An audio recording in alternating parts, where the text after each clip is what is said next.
Thank you, Mr. President, and thank you, Mr. Secretary General, for your briefing today. This is our fifth Security Council meeting in the past week to address the situation in Syria. A week has gone by in which we have talked. We've talked about the victims in Douma. We've talked about the Assad regime and its patrons, Russia and Iran. We've spent a week talking about the unique horror of chemical weapons. The time for talk ended last night.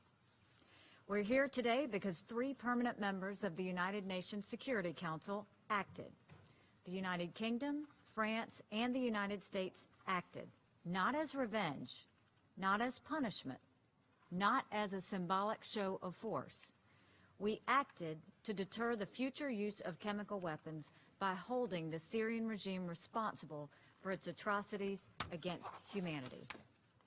We can all see that a Russian disinformation campaign is in full force this morning. But Russia's desperate attempts at deflection cannot change the facts. A large body of information indicates that the Syrian regime used chemical weapons in Douma on April 7th.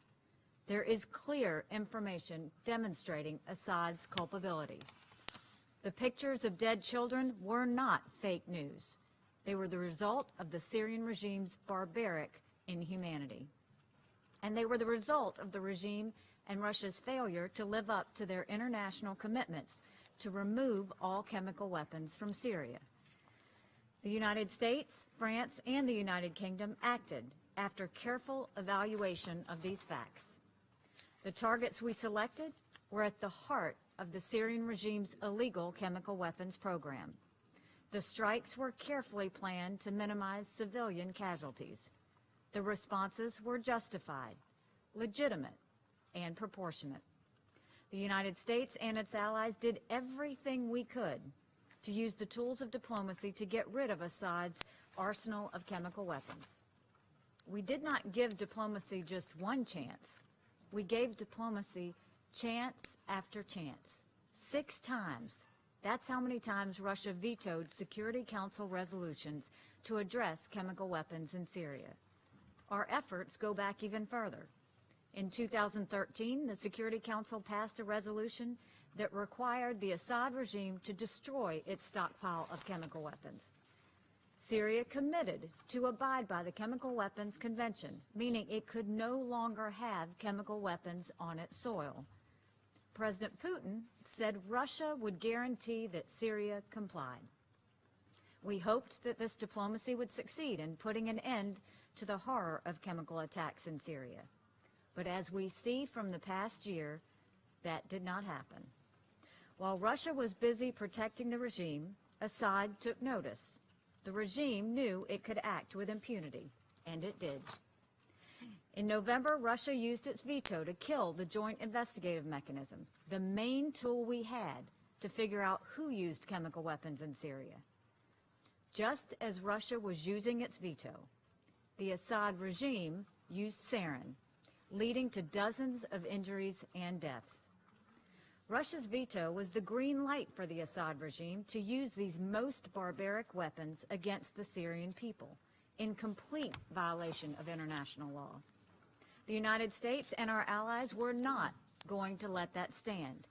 Chemical weapons are a threat to us all. They are a unique threat, a type of weapon so evil that the international community agreed they must be banned.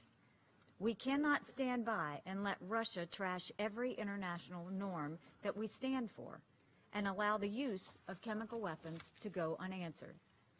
And just as the Syrian regime's use of chemical weapons last weekend was not an isolated incident, our response is part of a new course chartered last year to deter future use of chemical weapons.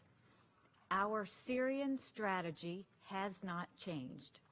However, the Syrian regime has forced us to take action based on their repeated use of chemical weapons. Since the April 2017 chemical attack at Khan Sheikhoun, the United States has imposed hundreds of sanctions on individuals and entities involved in chemical weapons use in Syria and North Korea. We have designated entities in Asia the Middle East, and Africa that have facilitated chemical weapons proliferation.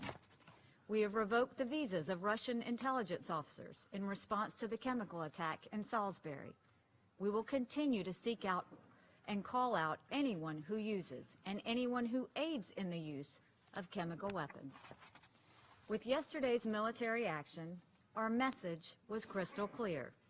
The United States of America will not allow the Assad regime to continue to use chemical weapons. Last night, we obliterated the major research facility that it used to assemble weapons of mass murder. I spoke to the President this morning, and he said if the Syrian regime uses this poisonous gas again, the United States is locked and loaded. When our President draws a red line, our President enforces the red line.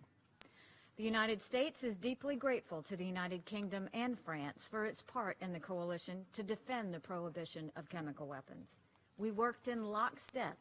We were in complete agreement. Last night, our great friends and indispensable allies shouldered a burden that benefits all of us. The civilized world owes them its thanks. In the weeks and months to come, the Security Council should take time to reflect on its role in defending the international rule of law.